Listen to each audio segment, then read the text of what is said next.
Human beings live in society. Whether from the most primitive times of small groups that live in caves to the modern and advanced world in which we live in huge cities or in small towns, but always in society. This has always been our way of life. We carry it inside. It is something of our nature. As the Greek philosopher Aristotle said, the human being is a civic animal. Society is a term used almost daily, from everyday language to the media. And as with many other complex concepts, we know what we are talking about, but we will not know how to define it. So, what do we really mean when we are talking about society? The word society comes from the Latin, which means friendly coexistence. Therefore, society means a group of individuals who live together, and in an organized way. Each individual has a physical, a personality, a way of being and seeing the world differently. And thanks to this, it is possible the great variety of people that form the society, to which we all belong and whose members must be respected equally. Social inclusion. What does it mean? It is not an easy concept to define. It includes numerous ways to see it, and sometimes the term social inclusion is used when it shouldn't be. So let's make it clear. Social inclusion means to integrate to the community life every member of the society, independently of his or her origin, nationality, skin color, religion, or any other condition. In conclusion, to approach them to a worthy life where they can have basic resources and the same rights as everyone to make possible a plain development of their personal and family life. Social exclusion is exactly the opposite. Historically, both concepts came up in the 50s in France, but it wouldn't be until the 80s when it takes importance in politics.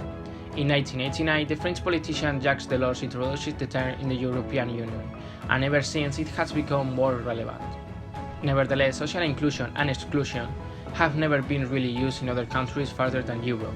In North and South America, for example, both terms were not successful, and it's referred to them as a combination of poverty and discrimination.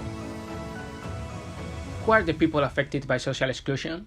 Why does it happen? Not only the fact of being excluded is a problem. There is a lot of people who are on the edge of exclusion, and this situation is also dangerous. Social exclusion can be divided depending on the reason it is created. Economic reasons. People who don't have the opportunity to work, like retired people with a bad pension, or people who don't have the qualification enough, and people who even working have really low incomes are at risk of social exclusion. Social reasons. People can be excluded by other people because of their sexual orientation, their gender, or disability. To a better comprehension of all this, let's see some facts. According to UNICEF, there are 170 girls who don't have education every 100 boys. There are also about 150 million people with disability and any kind of medical help, being in danger of social exclusion. Because of bad nutrition, there are over 2,050 kids who get blind every year. Cultural reasons. People can get discriminated because of their religion, their political ideas, or nationality. Ethnic reasons. There are almost 900 million people who suffer disadvantages because of their origin, language, or skin color. People affected by this reason don't have a determined age. Social exclusion can happen to everyone, since the youngest one to elderly people. The place where it happens is also something that changes depending on the situation.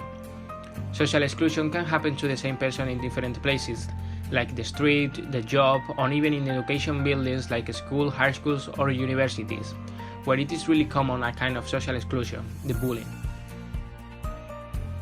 Solution to the problem. There is not an easy solution to this problem. Even after the approval of laws and serious ways to make this stop or go down, the better way to solve it will always be the personal awareness of our acts, keeping in mind how we would like to be treated, to treat the others in the same way. Anyway, this cannot be possible without some help. One of the most important and useful methods is to talk about this topic from education.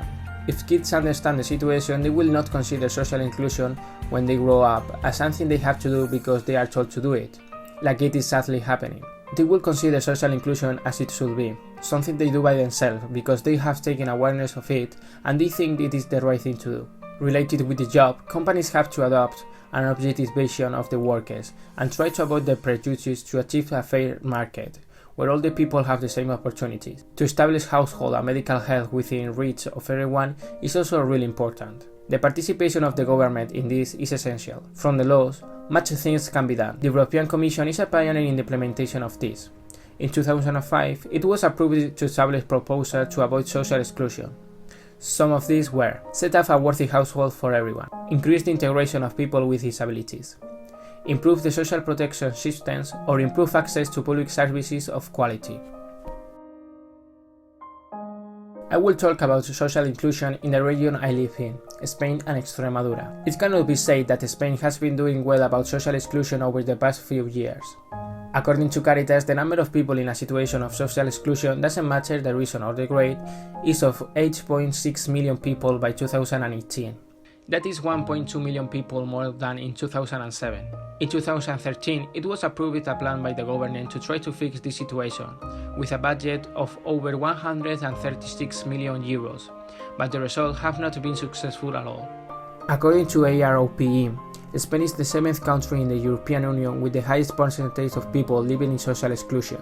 Do we have an excuse?